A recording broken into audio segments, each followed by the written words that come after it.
You probably think you're seeing the same news as everyone else. You think the facts you use to make a decision in the ballot box are, well, universal facts. But what if they're not? What if the reality you see online has been carefully crafted specifically for you by an artificial intelligence designed to find your deepest biases and steer your vote? We really need to unpack this because the game has completely, fundamentally changed. Look, this isn't some sci-fi movie plot. This warning comes from a global group of AI researchers and free speech advocates.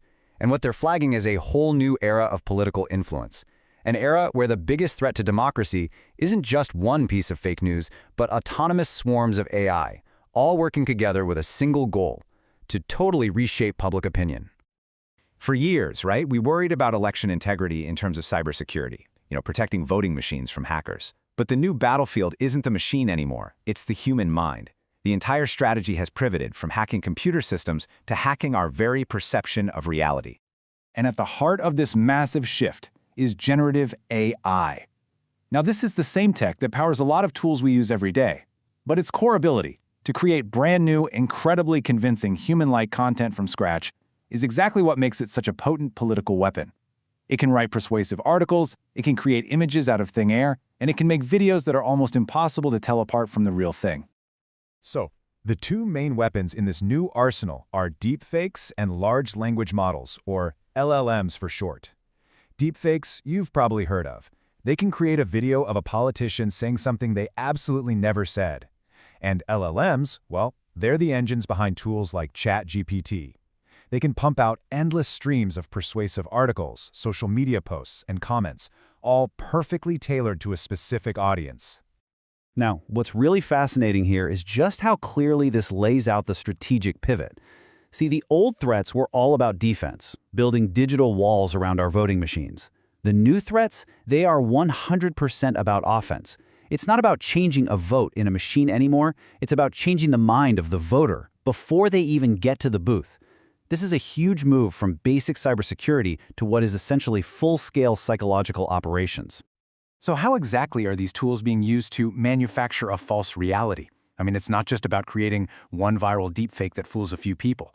It's about building an entire ecosystem of personalized persuasion, one that operates at a scale we have just never seen before. The fuel for this whole operation is data. More specifically, your data. Political campaigns and, well, other groups now have access to a truly mind-boggling amount of information about you: what you buy, where you live, what you read online. AI models sift through thousands of these data points to build a detailed psychographic profile of you. Essentially, they're creating a vulnerability map that identifies your unique political trigger points.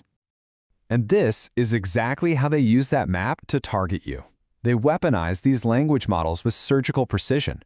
First, they use what's called contextual sensitivity. So a message sent to a voter in a farming community is totally different from one sent to a student in a city.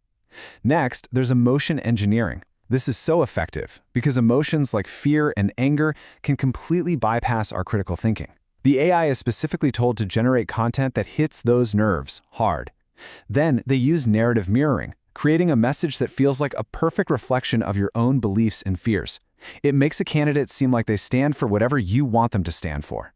And maybe the most insidious tactic of all is astroturfing, flooding social media with comments from fake accounts to create the illusion of widespread grassroots support for an idea that might not have any real support at all. And this chart just brilliantly illustrates how these tactics play out in the real world. Research has identified these distinct campaign types. For instance, a health rumor might combine AI-generated images with some scary text to undermine trust in public health. An election narrative could use video and text to completely fabricate a scandal right before polls open. These aren't just theories. These are active, documented strategies being used right now. So here's the crucial point to understand. We are way past the era of simple, clunky bots that were easy to spot. Today's threat comes from these swarms of human-imitating AI agents. These AIs actually coordinate with each other. They join your local Facebook groups, they learn the slang, and they vibe code their language to sound exactly like your neighbors.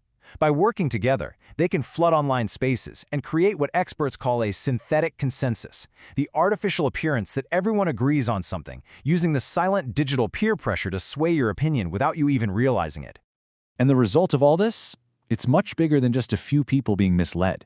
It is a fundamental erosion of the shared truth that is absolutely required for any democracy to function. I mean, when we can no longer agree on a basic set of facts, reasoned debate just becomes impossible. And the public is really feeling it. The data here from the Pew Research Center is pretty stark. A huge 77% of people believe deepfakes pose a major threat to elections. And get this, more than half of us doubt our own ability to tell what's real from what's fake. This isn't just a tech problem anymore. It's a full-blown crisis of public trust. If this is left unchecked, the long-term risks are, well, they're catastrophic. It's not just trust in politicians that disappears, but trust in the media, in science, in pretty much all of our institutions. And that leads to voter apathy, where people just feel like the whole system is rigged and they just check out. It amps up polarization, making social friction even worse, and ultimately, it risks the total collapse of the shared reality that we all depend on to function as a society. Okay, so what on earth can we do about it? Is it hopeless? Not at all. A global conversation is already happening about how to build a defense for our democratic discourse, and it's focusing on accountability, transparency, and building resilience. First, we really have to reframe the problem. This is not just another partisan squabble between left and right. At its absolute core, this is a fight for our cognitive sovereignty. It's a battle to ensure that human conversation is driven by humans, not by automated agents designed to manipulate us. It is, fundamentally, human versus bot. So researchers are proposing a kind of multi-layered defense. Step 1 is all about provenance, creating a default system where authentic content is digitally watermarked so we can actually trace its origin. Step 2 is investing in much better detectors, basically using AI to fight AI. And step 3 is empowering the human in the loop, scaling up our support for professional fact-checkers and journalists who can investigate and validate the most critical claims.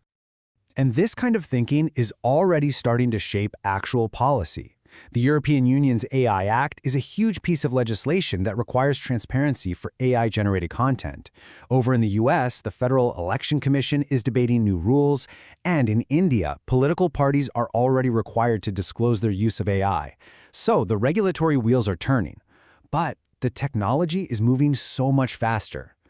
Which, of course, leaves us with the ultimate question. Technology and new laws will only get us so far. The final line of defense, the ultimate override switch, is our own critical thinking. If an ad feels like it was made just for you, it probably was. If a news story hits your anger button perfectly, it was likely designed to do exactly that. The first step to saving your vote is realizing that it's being hunted.